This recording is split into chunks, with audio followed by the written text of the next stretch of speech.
Bismillahirrahmanirrahim. Assalamualaikum warahmatullahi wabarakatuh. Selamat pagi. Kita bertemu kembali. Saya Dr. Kurniawan. Saya berpraktek di Katlea, Rumah Sakit Prokerjo dan Luminos Skin Clinic. Kita akan membahas sebuah topik yang juga sedang menjadi hangat-hangatnya, yaitu terkait dengan monkeypox.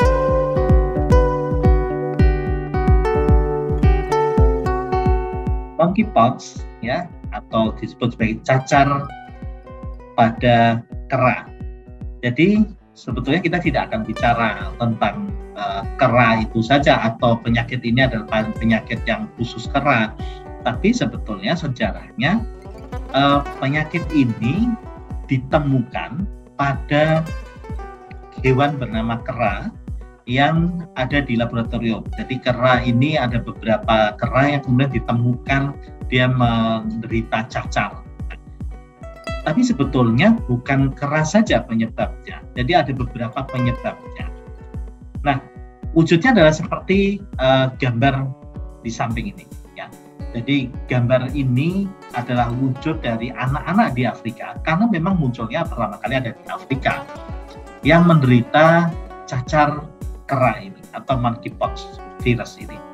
Jadi wujudnya seperti cacar yang dahulu pernah kita kenal yang sudah punah, yang namanya variola.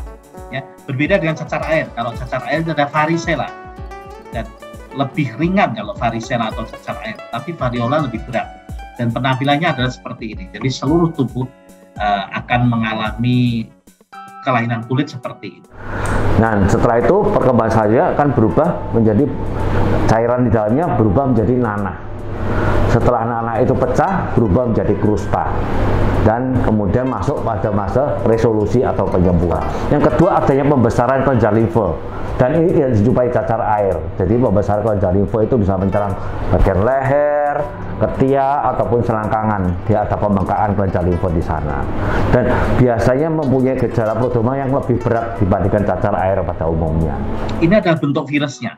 Jadi virus ini adalah virus yang memiliki materi genetik atau asam nukleat atau gen, begitu saja ya kalau secara awam. Jadi Bapak Ibu dan saudara sekalian bisa melihat itu yang warna merah di dalam itu adalah materi genetiknya salah satunya, dan genetiknya adalah DNA. Jadi seperti manusia itu DNA, karena ada makhluk hidup yang materi genetiknya adalah RNA. Nah, bagaimana cara penyebarannya? Ini yang paling penting secara pencegahan dan pengendalian infeksi nantinya. Jadi kita harus mengetahui bahwa disebarkan oleh hewan pengerat, baik itu melalui gigitan, baik itu melalui mencakaran, ya, misalnya hewan ini mencakar, dan atau mengkonsumsi daging, ya, hewan-hewan liar, terutama hewan-hewan pengerat. Nah, inilah yang terjadi di Afrika karena ada konsumsi terhadap daging hewan-hewan pengerat itu. Nah, kemudian pertanyaannya adalah bagaimana transmisi antar manusia? Sebetulnya jarang, tapi tetap dimungkinkan, terutama kalau manusia tersebut dia ada luka yang kemudian bersentuhan dengan manusia lain yang kebetulan dia juga menderita, dan ada luka di situ yang kemudian luka dari cacar itu menempel ke luka orang yang sehat. Kemudian juga lewat droplet atau saluran pernafasan, ya, cairannya bisa kemudian masuk ke tubuh orang yang sehat. Nah, bagaimana gejalanya? Salah satu gejalanya adalah pusing, kemudian ada juga bengkak di kelenjar limfa atau getah bening, ada demam, nyeri punggung, menggigil, lelah, dan tadi yang khas adalah timbul rash, kemerahan yang timbul bintik-bintik tadi, ya, pustul-pustul tadi, kemudian nyeri otot, dan ini bisa berakhir 2-3 pekan. Kurang lebih dalam 10% dari keseluruhan yang terkena itu mendapatkan komplikasi berat. Biasanya pada apa? Pada anak-anak atau pada orang dewasa dengan imunitas yang rendah. Nah, itulah makanya juga salah satu yang kita perlu ingatkan untuk perlunya vaksinasi, termasuk vaksinasi cacar. Nah, yang penting adalah bagaimana tindakan pencegahan dan pengendalian infeksinya. Yang pertama tentu saja karena tadi laporannya adalah konsumsi binatang, maka hindari atau cegah untuk mengkonsumsi binatang liar, Kemudian tindakan berikutnya adalah tentu saja cuci tangan karena secara kontak menularnya. Kemudian menggunakan APD terutama masker karena tadi bisa menular lewat droplet seperti halnya COVID-19. Kemudian kalau sudah terkena maka dikendalikan. Jadi kalau tadi dicegah, kalau sudah terkena dikendalikan dengan apa? Dengan isolasi, mengisolasi diri. Justru pada penyakit ini yang kita perlu perhatikan adalah isolasi. Karena penyakit ini selain tadi viral zoonosis yang ditularkan lewat hewan, ternyata beberapa penelitian membuktikan bisa ditularkan dari orang ke orang.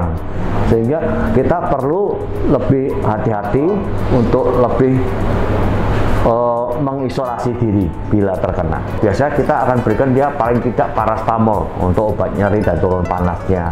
Kemudian ya terapi suportif, nutrisi, makanan, minuman agar tidak terdehidrasi. Dan secara umum biasanya dia mencapai minggu kedua dan minggu ketiga masuk ke tahap resolusi atau perbaikan. Dan juga pencegahan berikutnya adalah vaksinasi. Dan tentu saja vaksinasi untuk monkeypox ini memang belum ada yang spesifik untuk monkeypox.